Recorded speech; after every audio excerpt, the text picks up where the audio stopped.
Welcome to Awake and Activate. Today, let's talk about, can we die of a broken heart? Let's talk about it. I'm inserting the Fair Use Act because we will be using a couple of articles. I will list them down in the description box if you would like to look further into them. Thank you. We're going to talk about traumatic events and how different types of traumas and events that happen throughout our lifetime affect different people in different ways, and how putting labels on things is just virtually impossible because one thing may affect one in one way and another in another way. But being heart-based beings as we are, some things will affect us all to a certain degree or another. Let me give you an example.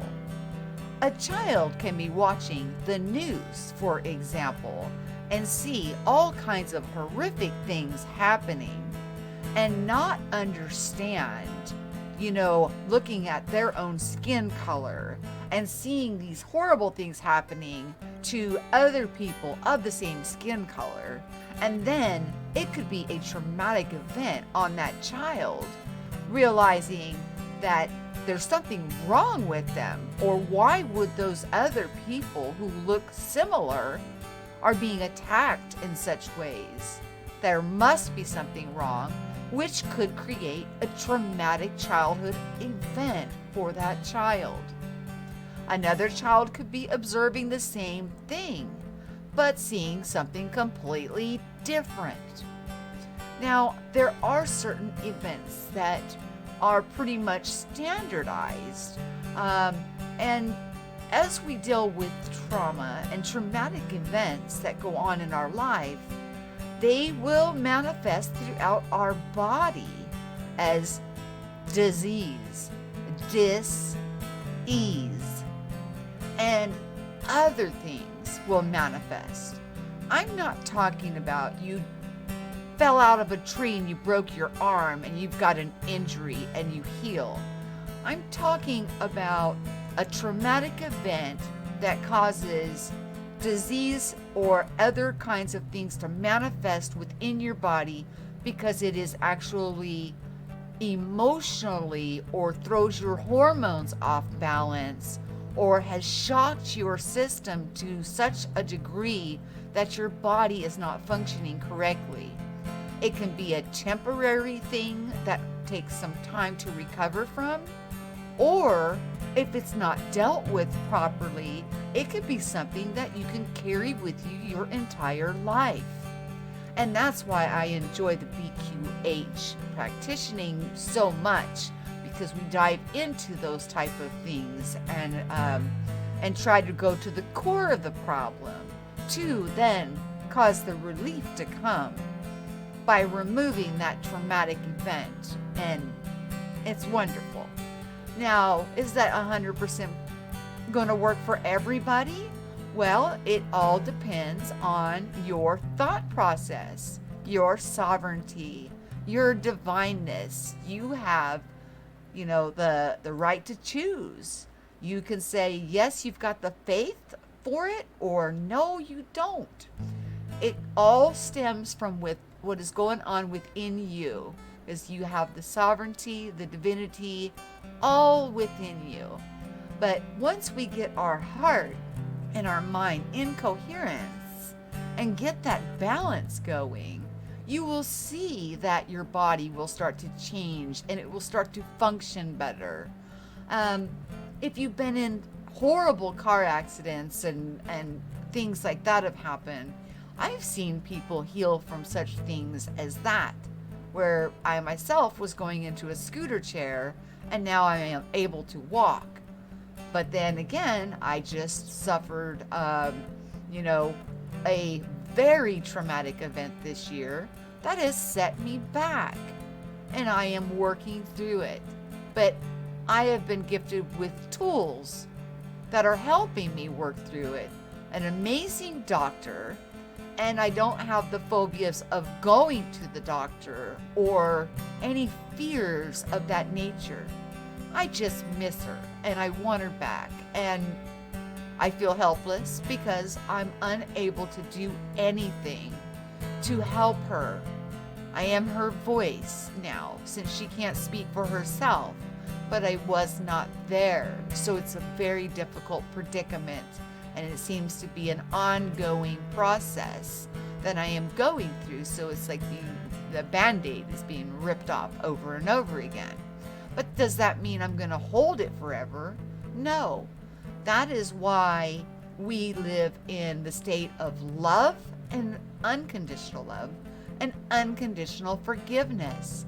We let go of those old traumas so that way we can not only be in service to others, but it actually serves ourselves because we feel better.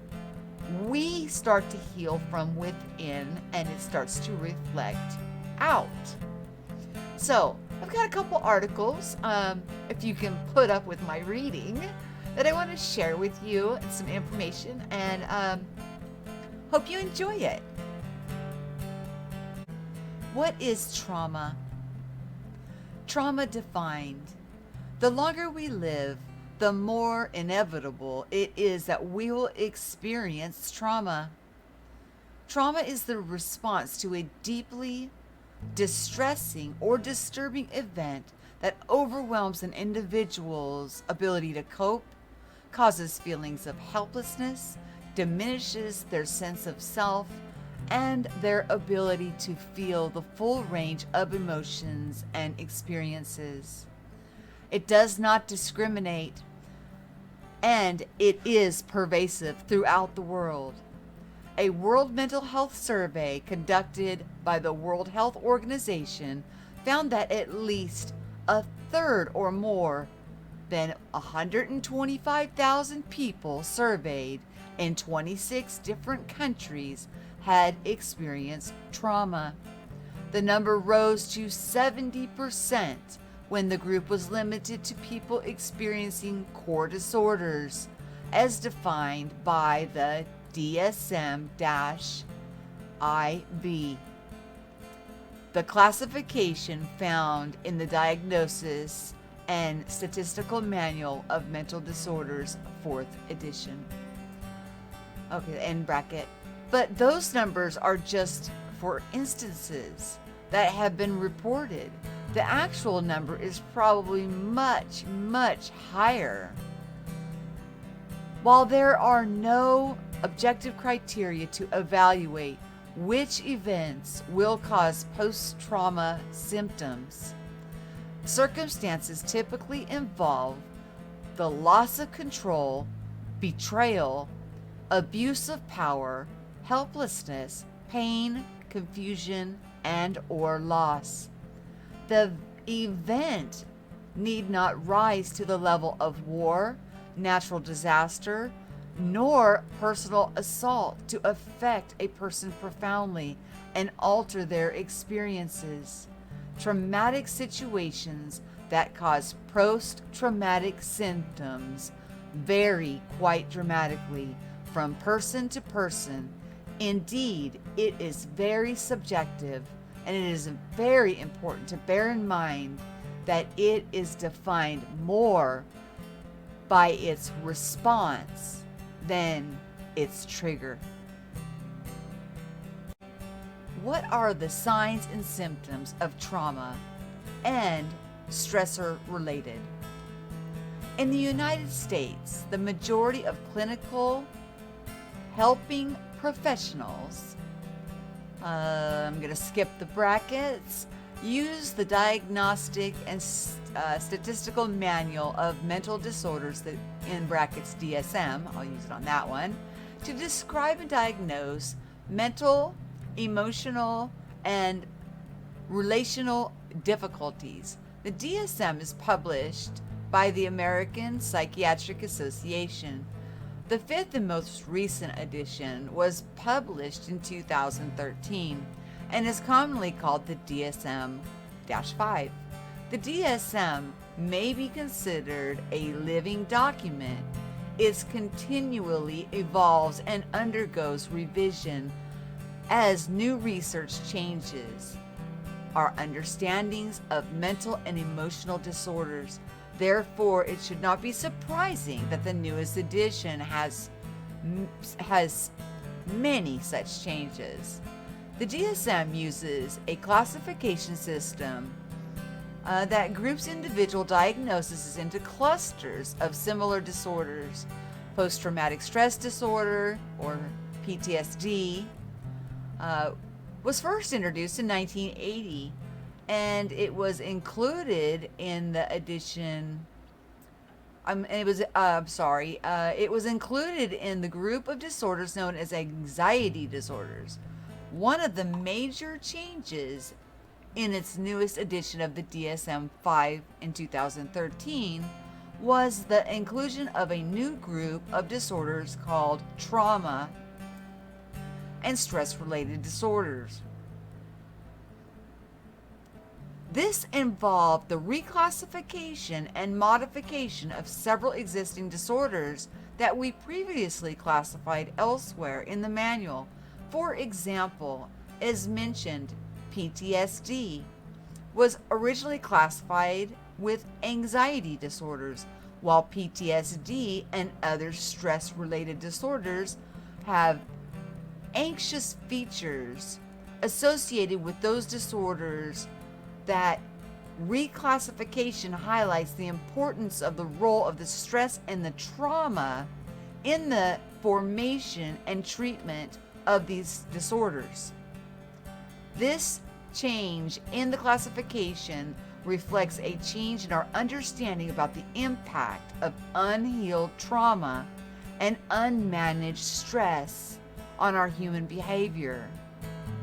The new chapter of trauma and stress-related disorders contains the following diagnoses: reactive attachment disorder, disinhibition social engagement disorder, acute stress disorder, post-traumatic stress disorder, adjustment disorders, and unclassified and unspecified trauma disorders. As mentioned, diagnoses within each classification share common symptomology. Different configurations of these symptoms form specific diagnoses within that classification. In the next section, we will describe the common signs and symptoms that result from trauma, stress, and adverse life experiences. In brackets, example, abuse, end bracket.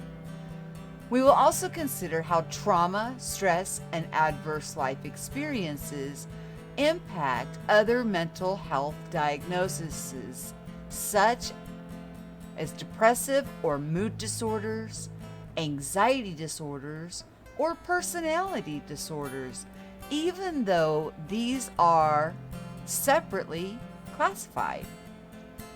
It should be noted that the experience of trauma, stress, or abuse does not automatically mean that a problem will ensue or that you will develop a disorder of any kind. In the framework of the Diagnostic and the Statistical Manual of Mental Disorders, the DSM, a disorder generally refers to a cluster of symptoms that interfere with the person's ability to function well in one or more area in their life. Example, social or occupational impairment. For instance, the symptom may make it difficult for someone to form and maintain a meaningful social relationship with others. The, in brackets, social impairment, end bracket. In many situations, symptoms may cause problems at school or may interfere with someone's ability to get or keep a job, in brackets, occupational impairment, end bracket. In other words, symptoms alone do not determine the presence of a disorder. For instance, I have a niece who is terrified of the dentist. She has all the symptoms of phobic disorder, including full-blown panic attacks. However, her dental phobia does not in any way affect her functioning. She still goes to the dentist regularly, so her phobic symptoms do not affect her health and other functionings. Thus, she does not meet the criteria for a phobic disorder. Many people get hung up on the word disorder because it seems to suggest something is inherently wrong with them. If you are one of these people, try not to become overly concerned with the word disorder or other words for that. Let me get rid of this. Sorry. Okay, with the word disorder. Okay. Or in other words, that form of diagnostic label. Clinicians use that thing just messed me all up. Okay. Clinicians use diagnostic labels as a form of descriptive shorthand that rapidly communicates a set of symptoms. Used outside this context, these labels take on a meaning that was never intended. Likewise, if the word symptom is to be changed for you, you think of symptoms as challenges. That indicates the need for a more adaptive response. Once a more adaptive response is developed and applied, life's functioning improves as a strength and resilience and it's revealed. I'm just stumbling all over the place. I'm so sorry. Okay, let me just got one paragraph left here. Okay, in the next section, which we're not going to go to the next section. This is pretty much what I wanted to do. Take the label stigmas away and realize that, as life is going on and as we are moving along life, we will go through traumatic events. Childhood trauma could happen at school, could be happening at your home, a loss of a loved one, divorce, dissolution of a marriage when you were a child. These things are, common things that happen, and they do affect us as the very beings that we are. Remove the clinical labels, remove the labels of, that the doctors use for shorthand, and stop worrying about, being labeled with or having a diagnosis of, because it's not ever permanent, as I just explained. It's ever expanding and it's ever growing. So they're learning new things and understanding how each thing can impact each other and one another. Okay, let's continue. Now I want to tie this all into what we've been talking about, is how, we're all droplets of water that are connected either through a waterfall, a river, a stream, a lake, an ocean, and how our intentions, our intention pebbles, do that ripple effect around us, and how we actually affect one another with the intentions. Now, some of these things that we just discussed, they cannot be helped. Accidents happen, we lose loved ones, and yes, it causes a traumatic or a stressful, or could be a post-traumatic stress disorder be created within an individual, because we are loving beings. We love each other very deeply, and we care for one another. So if it didn't affect us, I would be concerned. But by worrying about these labels, And this doesn't matter. Don't worry about them. It just makes you that divine being that you are, that is heart-centered. But know this, there is help. We've always got each other. You find another heart-based being amongst the droplets around you, and they can help lift you up and pull you through the hardest of times. It's all about what our intentions are for one another, and how we are all in this together, and how this awareness and this unveiling is coming about. But we must also pay attention to the other droplets of water around us, because if they're going through a hard time, we need to be able to sense that, acknowledge that, and be there for them, because we, after all, are in this together as oneness in the one consciousness, and we're only as strong as our weakest link. I just wanted to put this information out because I want people to lose the labels. Stop restraining yourself by labels. You're beautiful. You're wonderful. Don't worry about anything. I myself am going through a very difficult time, as you are all very well aware. Loss of a child is a very difficult thing for this droplet of water to deal with. But I find comfort in the love and the support that surrounds me that will get me through this. It's an ongoing process, but we do overcome.